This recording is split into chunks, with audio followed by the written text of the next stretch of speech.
الحمد لله نحمده ونصلي ونسلم على سيدنا ومولانا محمد رسوله النبي الكريم الحنين الرؤوف الرحيم. أما بعد فأعوذ بالله من الشيطان الرجيم. بسم الله الرحمن الرحيم. ولسوف يعطيك ربك فترضى. آمنت بالله صدق الله العظيم. قال الله تبارك وتعالى في شان حبيبه مخبرا وآمرا إن الله وملائكته يصلون على النبي يا أيها الذين آمنوا صلوا عليه وسلموا تسليما. ممی حضرات صحابہ بلند درود پاک اللهم صل على سيدنا ومولانا محمد وعلى آله وأصحاب سيدنا ومولانا محمد وبارك وسلم عليه. الصلاة والسلام عليك يا رسول الله وعلى آلك وأصحابك يا حبيب الله. الصلاة والسلام عليك يا شفيع المذنبين وعلى آلك وأصحابك يا رحمة للعالمين. بعد حمد و ثنا نہایت ہی واجب و احترام دوستوں، بزرگوں، عزیز ساتھیوں، اللہ رب العزت کے فضل و احسان سے میں اور آپ ماہانہ نشست کے اندر جمع ہیں. دعا گو ہوں مالک علم یدل ہم سب کا یہاں مل بیٹھنا، ذکر اذکار کرنا، سننا سنانا اپنی پاک بارگاہ کے اندر منظور و مقبول فرمائے.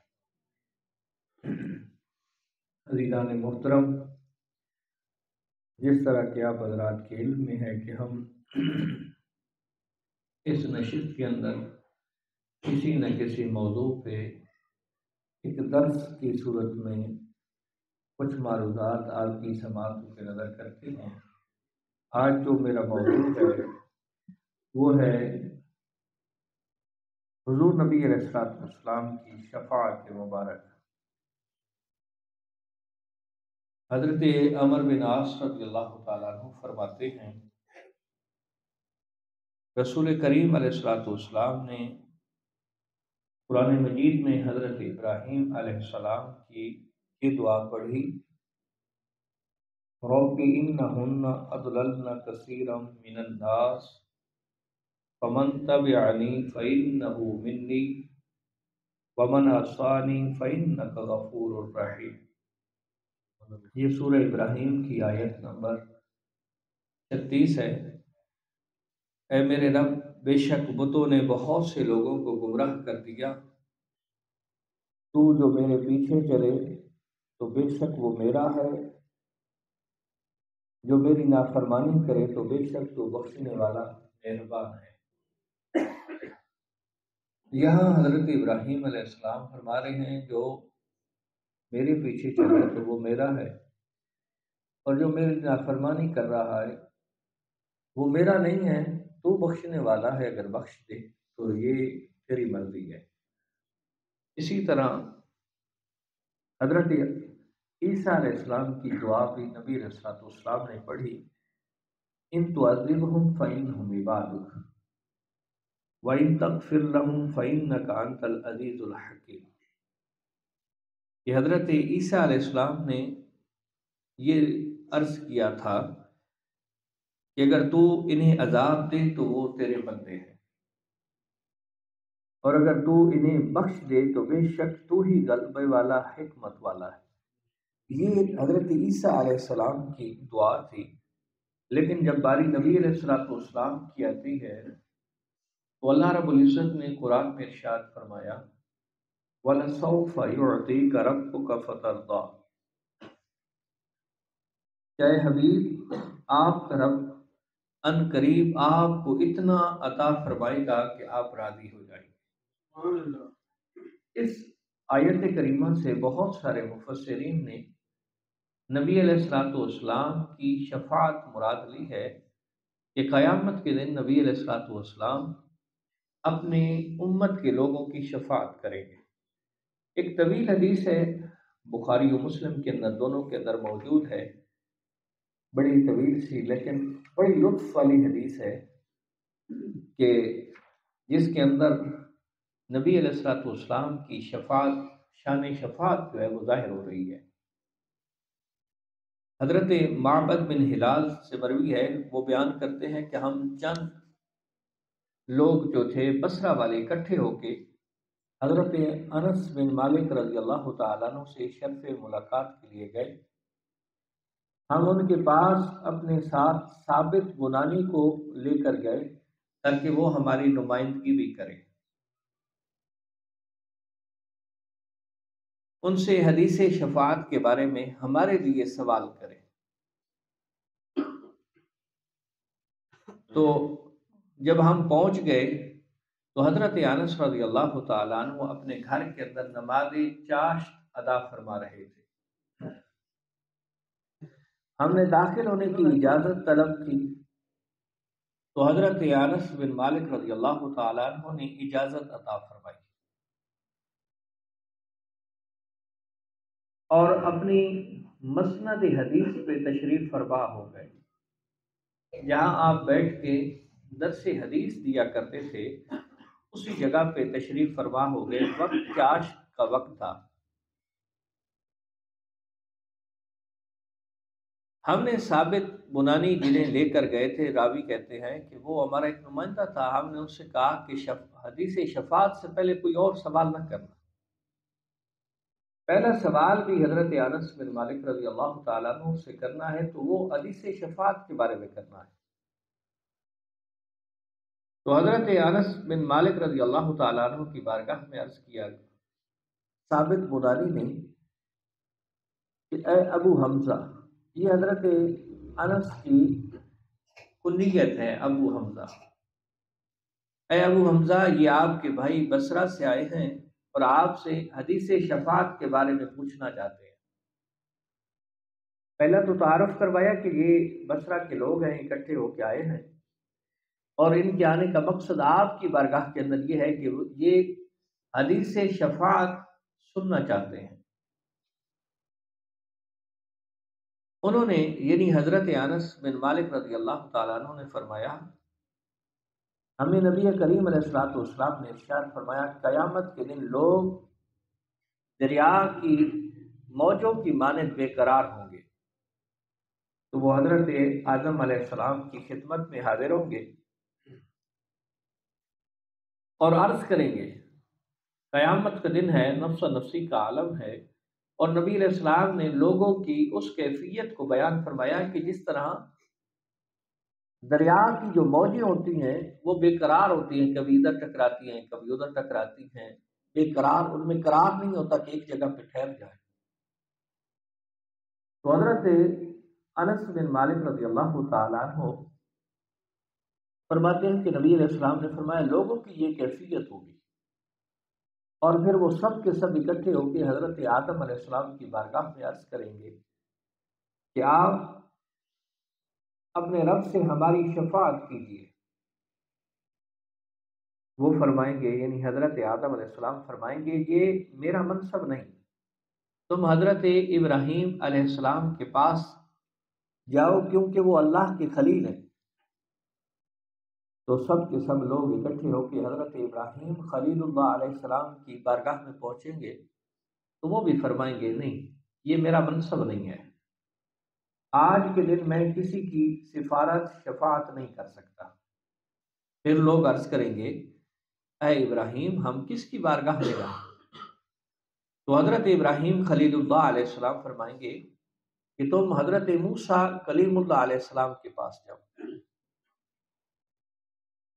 کیونکہ وہ کلیم اللہ ہیں، ان سے اللہ رب العزت نے ڈائریکٹلی کلام فرمایا ہے۔ چنانچہ وہ حضرت موسیٰ علیہ السلام کی خدمت میں حاضر ہو جائیں گے جتنے بھی لوگ ہوں گے۔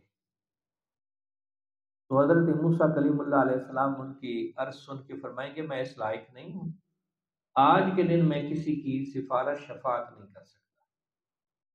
اس سے اگلا سوال پھر وہ اہل محشر کریں گے کہ اے موسیٰ کلیم اللہ علیہ السلام ہمیں تو آپ کا در دکھایا گیا تھا، آپ آگے کہاں بھیجنا چاہتے ہیں، ہم کس کے پاس جائیں؟ تو حضرت موسیٰ کلیم اللہ علیہ السلام فرمائیں گے کہ تم حضرت عیسیٰ روح اللہ علیہ السلام کے پاس جاؤ، کہ کیونکہ وہ روح اللہ ہیں، کلمت اللہ ہے۔ سارے لوگ اکٹھے ہو کے پھر حضرت عیسیٰ علیہ السلام کے پاس پہنچ جائیں گے۔ جب حضرت عیسیٰ علیہ السلام ان لوگوں کو دیکھیں گے تو فرمائیں گے میں اس منصب کے لیے نہیں ہوں، آج کے دن میں کوئی سفارش شفاعت نہیں کر سکتا۔ پھر اہل محشر کہیں گے کہ اے عیسیٰ علیہ السلام، آپ ہمیں کون سا در دکھاتے ہیں کہ ہم کہاں جائیں کہ ہماری بات بن جائے؟ تو حضرت عیسیٰ علیہ السلام فرمائیں گے، اہل محشر کو کہیں گے کہ جاؤ تو محمد مصطفیٰ علیہ تحیت و ثنا کی بارگاہ میں چلے۔ جب یہ سارے کے سارے لوگ نبی کریم علیہ الصلوۃ والسلام کی بارگاہ میں پہنچیں گے تو نبی کریم علیہ السلام فرمائیں گے ہاں آج کے دن میں شفاعت کے لیے ہوں۔ باقی سارے انبیاء اور رسول فرما رہے ہیں نہیں، آج کے دن ہم اس منصب کے لائق نہیں ہیں، آج کے دن ہم آپ کی کوئی شفاعت نہیں کر سکتے۔ لیکن نبی علیہ الصلوۃ والسلام فرمائیں گے ہاں آج کے دن میں شفاعت کروں گا، میں اس لیے حاضر ہوں۔ پھر حضرت انس فرماتے ہیں کہ نبی علیہ الصلوۃ والسلام نے فرمایا کہ میں اپنے رب سے اجازت طلب کروں گا تو مجھے اجازت مل جائے گی، شفاعت کی اجازت۔ اچھا یاد رہے، بعض قرآن کی آیات کے اندر ہے کہ اس بارگاہ کے اندر کوئی سفارش نہیں کر سکتا مگر اس کی اذن سے۔ یہ قرآن پڑھیں گے تو بہت ساری آیات آپ کو ایسی ملیں گی، اور کچھ ایسے لوگ بھی ہیں جو کہتے ہیں کہ اس دن کوئی شفاعت نہیں کر سکے گا۔ تو اگر آپ شفاعت کا انکار کرتے ہیں تو اسی آیت کے اندر اللہ کے استثناء کے ساتھ کہ اللہ کی اجازت کے بغیر کوئی نہیں سفارش کر سکے گا، شفاعت کوئی نہیں کر سکے گا اللہ کی اجازت کے بغیر۔ نبی علیہ الصلوۃ والسلام کو اللہ رب العزت اجازت عطا فرمائے گا، اور نبی علیہ الصلوۃ والسلام اللہ تعالیٰ کی اجازت ہی سے شفاعت فرمائیں گے۔ پھر نبی علیہ الصلوۃ والسلام فرماتے ہیں کہ میں ایسے کلمات کے ساتھ اللہ رب العزت کی حمد و ثنا بیان کروں گا کہ جو اس وقت میرا رب میرے دل کے اندر الہام فرما دے گا، اس وقت میرے اوپر القاء کر دیا جائے گا، وہ الہام ہو جائے گا، میں ایسے الفاظ کے ساتھ اللہ رب العزت کی حمد و ثنا بیان کروں گا۔ اور پھر فرمایا اس وقت مجھے وہ الفاظ مستحضر نہیں، اس وقت مجھے وہ الفاظ مستحضر نہیں ہیں، لیکن اس وقت میں وہ الفاظ ادا کروں گا۔ حمد و ثنا بیان کرنے کے بعد میں اللہ رب العزت کی بارگاہ کے اندر سجدہ ریز ہو جاؤں گا۔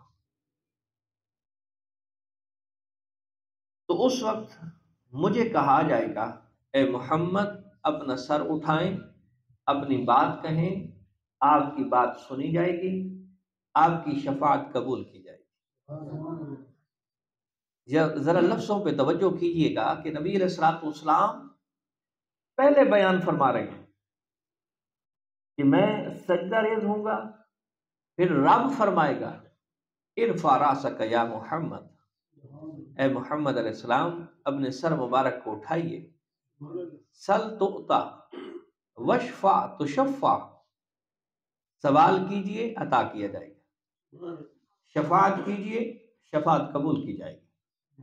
نبی علیہ الصلوۃ والسلام فرماتے ہیں میرا رب جب مجھے یہ فرمائے گا تو میں عرض کروں گا میرے رب میری امت میری امت۔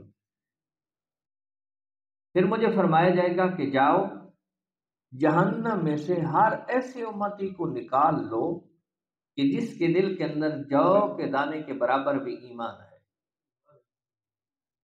عمل کے وجہ سے، عمل ایسے نہیں تھے کہ وہ جنت کا حقدار ہوتا، عمل کی وجہ سے وہ جہنم میں پہنچا ہوا ہے، اور ایمان کی کیفیت کتنی ہے کہ جو کے دانے جتنا اس کے اندر ایمان ہے، بس اس سے زیادہ ایمان نہیں ہے۔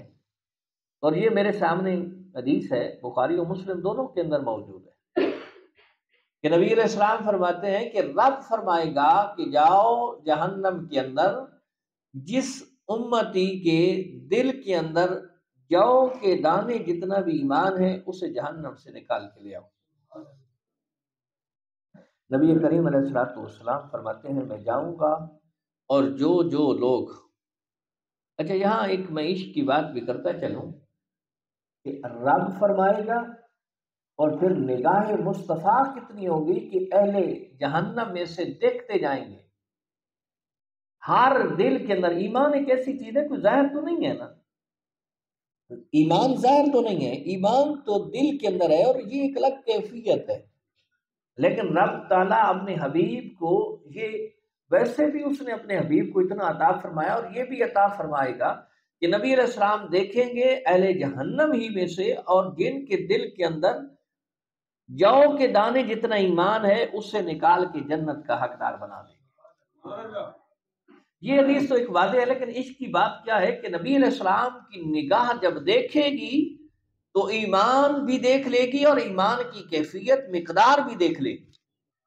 اور مصطفیٰ کریم علیہ السلام جب مقدار دیکھیں گے جو کے دانے جتنا، جو کوئی ایک دو تو لوگ ہوں گے نہیں، جہنم میں سے اتنے لوگوں میں سے سب پہ نگاہ کرنا اور انہی میں سے ان لوگوں کو نکالنا کہ جن کے اندر ایمان ہے اور ایمان کی مقدار کتنی ہے، جو کے دانے نکال کے لائیں گے۔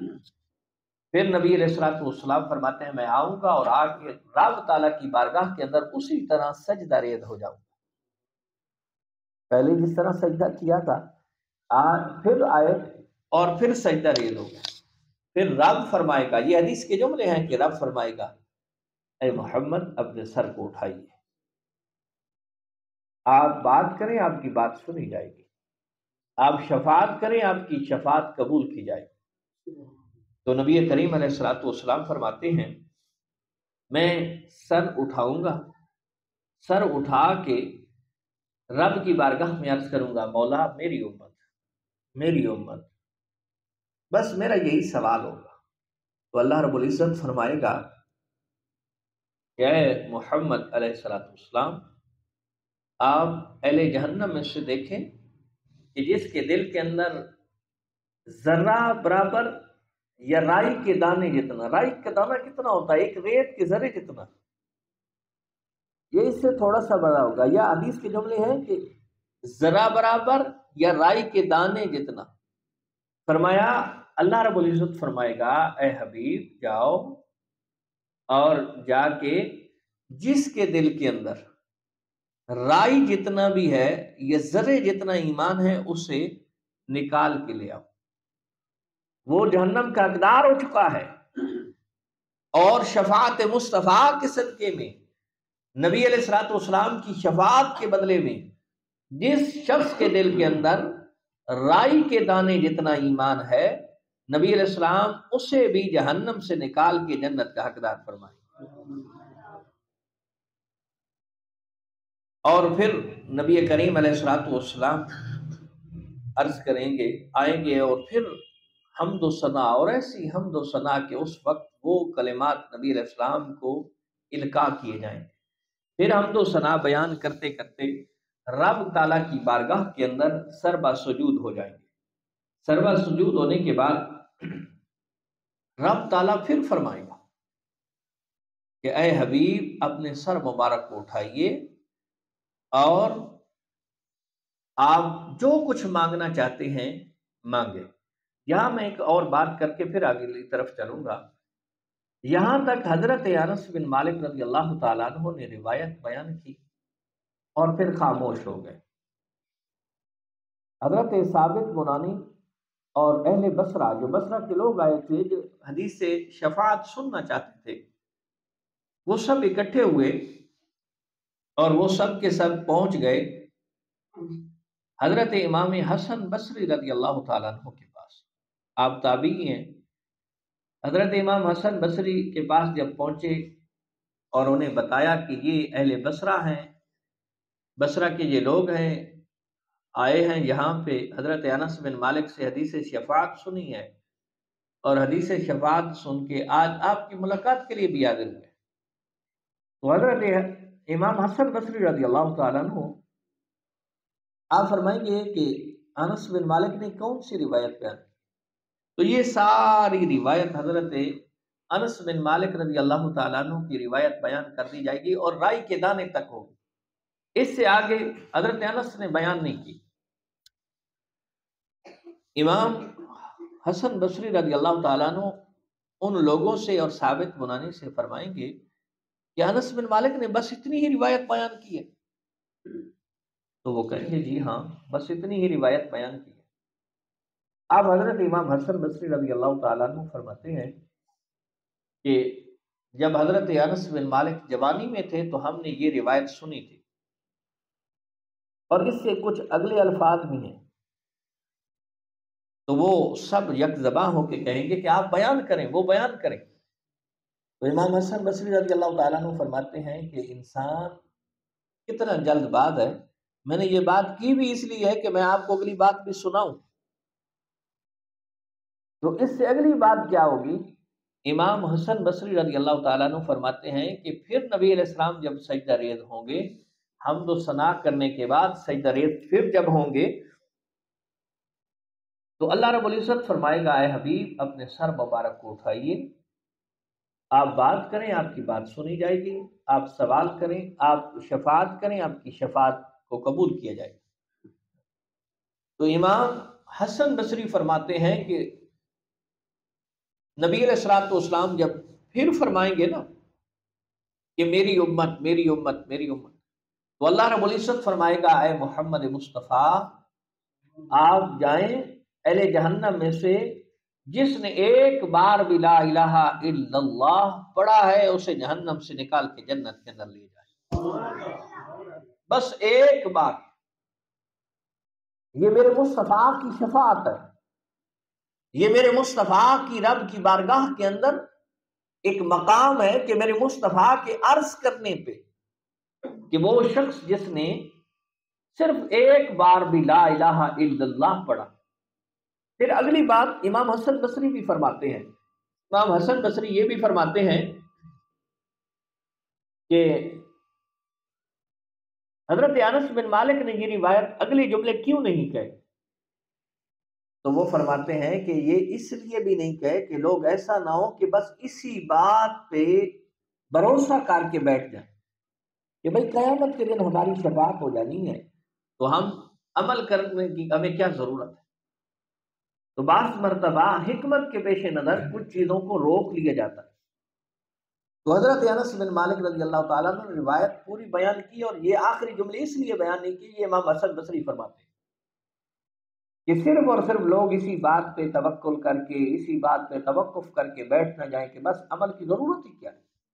تو حدیث شفاعت بہت ساری جگہوں پہ آئی ہے، بہت ساری روایت میں صرف ایک دو گزارشات اور کرتا ہوں کہ جو ابتداء کے اندر ہے، بہت ساری اختتام اسی طرح ہے، لیکن ابتداء کے اندر کچھ چیزیں ہیں کہ حضرت سلیمان رضی اللہ تعالیٰ عنہ بھی بیان کرتے ہیں۔ وہ حضرت معبد بن ہلال نے بیان فرمائی تھی، یہ حضرت سلیمان رضی اللہ تعالیٰ عنہ بیان کرتے ہیں کہ قیامت کے دن ابتداءً سورج کو 10 سال کی مسافت، ویسے کتنا دور ہے؟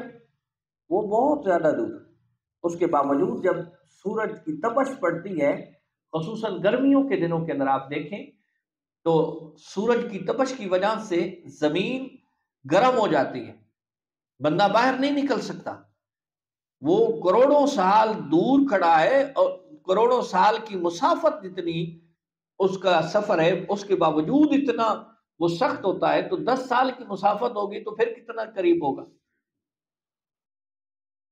پھر آہستہ آہستہ وہ لوگوں کے سروں کے قریب ہو جائے گا۔ 10 سال کی مسافت کم ہوتی ہوتی ہوتی اتنی قریب ہو جائے گی کہ جس طرح سر کے قریب ہوتا ہے اتنا سورج لوگوں کے سروں کے قریب ہو جائے گا، یہاں تک کہ وہ اتنا قریب ہوگا کہ جتنا 2 کمانوں کے درمیان فاصلہ ہوتا ہے۔ وہ کمان ہوتی ہے جس سے تیر کو کھینچ کے پھینکا جاتا ہے نا، تو وہ کتنا فاصلہ ہوتا ہے؟ زیادہ سے زیادہ اتنا ہی فاصلہ ہوگا، تو اتنے فاصلے تک سورج قریب ہو جائے گا۔ تو اس کی حدت کی وجہ سے، گرمی کی وجہ سے انسان اس طرح ابلنے لگے گا، جس طرح ہانڈی ابلتی ہے نا، اس کے نیچے جب آگ جلائی جاتی ہے تو وہ اتنی سختی کے ساتھ جب پکنے کے قریب ہوتی ہے تو ابل رہی ہوتی ہے، شور مچا رہی ہوتی ہے، یہی صورتحال یہ حضرت سلیمان رضی اللہ تعالیٰ عنہ بیان کر رہے ہیں نبی علیہ السلام کی فرمان کو، یہ نبی علیہ السلام نے فرمایا۔ اور حضرت سلیمان فرماتے ہیں کہ یہاں تک کہ کوئی شخص کہے گا کہ ہمیں ذبح کر دیا گیا، جب وہ اپنی حالت دیکھیں گے تو ان میں سے بعض لوگ دوسروں سے کہیں گے تم اپنی حالت نہیں دیکھ رہے، آؤ اپنے باپ حضرت آدم علیہ السلام کے پاس چلیں، وہ تمہارے رب سے تمہاری شفاعت فرمائیں گے۔ یہ پھر پوری ایک آگے پھر تفصیل ہے، تھوڑا سا بہت فرق ہے۔ تو یہ حدیث شفاعت، اور جب نبی علیہ السلام والسلام کو یہی مقام محمود پہ عطا فرمائے گا، جس کے بارے میں نبی علیہ السلام نے فرمایا بھی ہے کہ میرے لیے مقام محمود کی دعا کیا کرو۔ یہ آخری بات اور پھر گفتگو سمیٹتے ہیں کہ حضرت عبداللہ بن عمر رضی اللہ تعالیٰ عنہ فرماتے ہیں کہ آپ علیہ الصلوۃ والسلام نے فرمایا قیامت کے روز لوگ گروہ در گروہ نکلیں گے، ہر امت اپنے نبی کے پیچھے چلے گی، وہ عرض کریں گے اے فلاں ہماری شفاعت فرمائیے، اے فلاں ہماری شفاعت فرمائیے۔ نبی علیہ السلام نے فرمایا ہر امت اپنے نبی کے پیچھے چلے گی اور یہ سوال بھی کرے گی کہ آپ ہماری شفاعت کریں۔